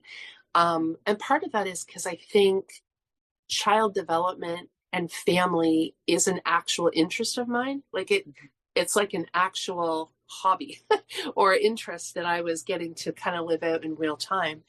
And so I'm always wondering a little bit with this, because I do think that taking care of ourselves is really important. But I think that I've misinterpreted at times when it kind of became a thing. And I think a lot of people do this. They think it needs to look a certain way. And I think if we're in a particular stage of parenting where our cup is actually feeling pretty full at that moment, then we don't necessarily need to be looking for external things. Again, I wonder if some of that has come from this idea of like compartmentalizing children versus parents, and and there are stages that are more like that maybe than others. But and then like you, I did hit a point and it was similar around, I mean, some of it was rest, but a lot of it was like creativity. Like I did want time to do some of my own things. But it's interesting how like that it kind of does evolve naturally, doesn't it? Like I wonder, when kids are little, we are really enthralled with them. Maybe that's just a natural thing. And it's just like, as you said, April, it's like, do we end up getting stuck there though? when we do start to realize, oh no, actually I do have some other needs for more sleep and, exercise in ways other than carrying people, those kinds of things. But I do wonder if there's sort of there are pockets of time that we don't need that as much as we do at other periods. Yeah. Yeah. I think enthralled is the right word. As soon as you said it, I was like, and I didn't realize it either, but that's exactly what it was for like all those early years. It was like, I was so enthralled with them. I did not want to miss anything. I wanted to be with them for every second and co-sleeping with them. And then I guess it takes its toll that you don't want to say no or you don't want to put those boundaries up because you're like, no, like, you're my thing. Like, I've never had this before and this is amazing and it's not going to last forever. So let's just get as much out of this experience as we can. And then I think you sort of just, your body, your brain hit a bit of a breaking point. You've pushed me as far as I can go for a bit. So. Yeah. I found it interesting, and I don't know if y'all have found too. I think, Erin, you were kind of alluding to it, where it's like we could do the same things. For instance, the library has a series of family shows every summer. And when he was little, I loved them, and I loved experiencing them with him. And then as he's gotten older, I've been kind of like, oh, I hate these things. If you want to go in there, you can watch them, but I don't want to go. I know that's a very definite example for me. There have been some others, but we've really gotten where I'm like, I don't want to go. But it was funny to me, even literally sometimes it's the same performer. And I'm like, I loved this a couple of years ago. Yeah. But it's like you loved the experience of watching them in that stage. And you realized it had nothing to do with the thing itself. Right. And so now that it's not that, like, they're older and they're experiencing a different way and it's not new and it's fresh, you're like, this is really not something I would choose to do. I feel like that about playgrounds. Like, it makes me want to poke myself in the eye with a stick. If somebody says the word playground, I'm like, oh, please don't make me go again. Please don't. Isn't that terrible? But there would have been a point where you were like so excited to see them. Like, oh, he's gonna go down the slide! Yay! Let's do the monkey bars! And now you're just like, oh, please, anything but the playground. Yeah. Oh my gosh, that's so funny. I'm going to be thinking about all the examples now. Right. And it's funny though to think about how our kids perceive us, because one of my kids said to me recently, they were talking about just figuring stuff out, the cost of living and all the different things. And it just rolled off their tongue. They said, oh, and I prefer my kids not to go to public school. I don't know, I want to find a way to homeschool. And I mean, I guess if I can't, then Mom, I guess you could. But it was just an assumption. Just an assumption that, that's what I'm here for. And like, Mom, she loves homeschooling so much that it was almost like, and if I can't, then yeah, I guess you can, kind of, without ever thinking that, like, that maybe that wouldn't necessarily, and I'm not saying it wouldn't, but it's just funny how they perceive us, right? So I think about that, like, and like, well, and you, April, with the playgrounds, like, your kids probably don't realize that you, or maybe they do. That's right. Yeah, maybe at this point, I don't know. Erin, I have to tell a short story because it's so connected to what you just said. Yeah. Not about me, but it's like my son was being a bit of a pill the other day, and I just said, I said something like, you know what the best payback is going to be? I said, if you decide to have kids, when you end up with a kid who's just like you, and you're going to have to try to figure out your kid the way I'm trying to figure out you. And then my daughter chimes in from the other room. She goes, yeah, I think I'm just going to marry Braden and make him take care of my kids too.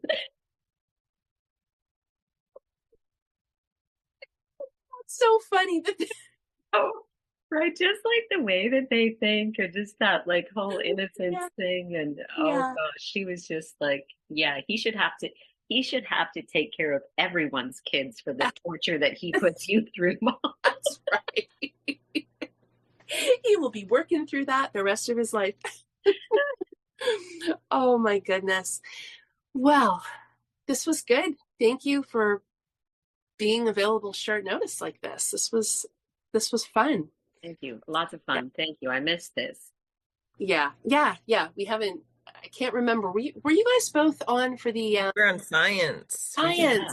Right. When was that? But Ashley was here then. Yeah, that's right. That's right. That was science. Because I'm always thinking about you, and when we are out, like, if there's something that I'm looking forward to seeing and it doesn't happen in the natural world, I because we talked about that day, right? Like when you go to plan to see something and it's not there or it doesn't happen, but you end up seeing something else. So I like carry remnants with me from that conversation. But that was a fun one. Anyway, thank you very much to both of you, and have a great rest of your day. Thanks for the invitation. Good to chat with you too, Anne. You too. Take care, guys. Bye. And this ends our conversation today. We hope you found it interesting and maybe helpful. If you'd like to connect further or see additional content, Haley can be found on the web and on Instagram at Taking a Kinder Path. I, Erin, can be found at Everlearning, and Ashley can be found on Instagram at Ashley as Mama and Storytime Shelves.